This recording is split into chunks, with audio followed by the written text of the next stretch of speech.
We are joined now by Rajiv Chandrasekaran. He is a former Baghdad Bureau Chief for the Washington Post, and we want to welcome you to the broadcast. We've just heard from two very different points of view. One saying, hey, everything's going to be okay. Somebody else saying this thing was a disaster before the U.S. and Britain ever got involved. They should never have gotten involved. What's your take? I mean, you were over there. How do you view things now?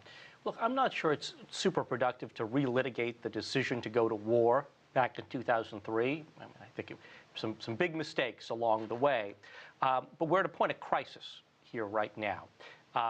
Some years after U.S. troops have pulled out, you've got a conflagration in Syria that's spilling out over the borders. You have a very tenuous security situation in western Iraq that has now turned much, much worse. Al-Qaeda rebels essentially owning key population centers, committing now almost daily acts of violence in Baghdad, an enormous civilian death toll there across the country in recent months. This is a big problem. It's I don't think productive to suggest that everything's okay. I think there is a path out of this that involves the Maliki government starting to take some more decisive military action against the Al-Qaeda militants who are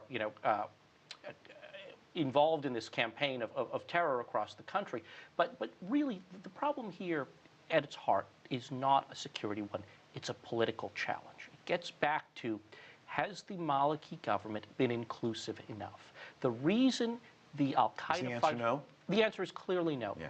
The reason the Al-Qaeda fighters have been able to get the foothold that they have managed to achieve in western Iraq has to do in part, not just with the crisis in Syria, but because the Sunni Arab population in Iraq feels completely disenfranchised. They feel disenfranchised in large part because of steps the Maliki government has taken, essentially hoarding power, not being equitable in the distribution of resources and power.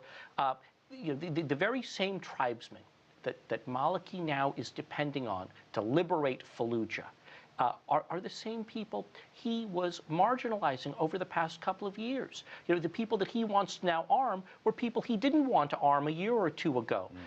So it's this odd turn of events, and perhaps all of this will, if we can get past this crisis, will help the government in Baghdad understand that it needs to be more inclusive. But let me ask you this. You said, let's not relitigate this, and I'm completely with that. But Brian Schweitzer, the former governor of Montana, said recently, when we went into Iraq, speaking of the United States, Al-Qaeda did not function there. What do you say to the people, and you were in Iraq, I mean, you've seen these soldiers, the guys in military, some of them lost their limbs over there in Fallujah, Ramadi. What do you say to them? I mean, what should be said to them? Well, this is a very tough turn of events for a lot of them, and it's hard to say, hey, look, a lot of them are asking, did we fight in vain? Was this was this a futile exercise? I think over the long run, there is a more peaceful outcome to be had in Iraq. Those are fights that needed to be had back in 2004 and 5 and 6, when an awful lot of American Marines fought, gave their lives, lost limbs in Fallujah and Ramadi, in other cities along the Euphrates River Valley.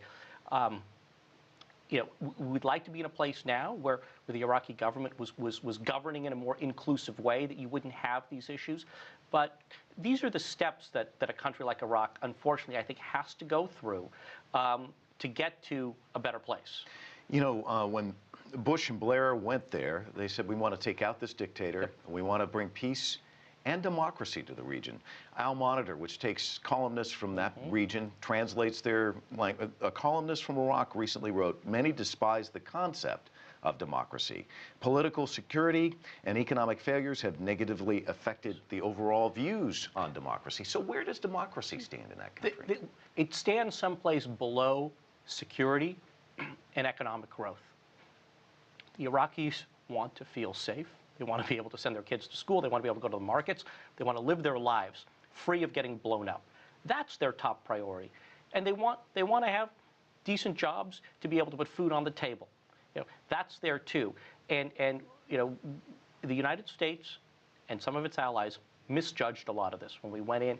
And the other thing, if we want to go back to sort of key failures, another enormous mistake was after the American troops arrived in Baghdad in 2003, came in without a plan for governing Iraq.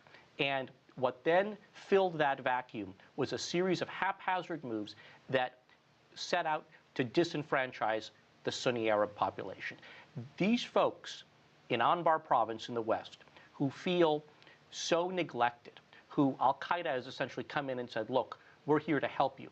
These are people who started to feel cut out of power back in 2003. And so the roots of this, yes, Maliki shares a lot of blame.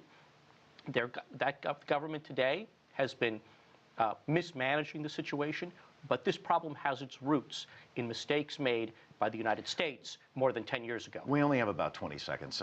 The problem, I think, with the West is we tend to look at things in isolation. Iraq, and yet there's Iran, there's Syria, this whole region. What is the one piece of information you'd like to impart on our viewers about looking at it in total, would you say? There's a proxy war taking place here. On one side, the Baghdad government backed by Iran. On the other side, the Al-Qaeda rebels streaming over from Syria who've been supported by the government of Saudi Arabia. In effect, what's playing out in Iraq is a proxy war between Saudi Arabia and Iran. Rajiv, thanks so much for your time. Good to talk to you. That's it for this edition of The Heat. As always, we'd love to hear from you. So email us your questions, your comments, or suggestions. The address, theheat@cctv-america.com. And if you want to catch any of our programming online, you can always do that. Just log on to cctv-america.com. I'm Mike Walter in Washington. Thanks so much for watching. See you next time.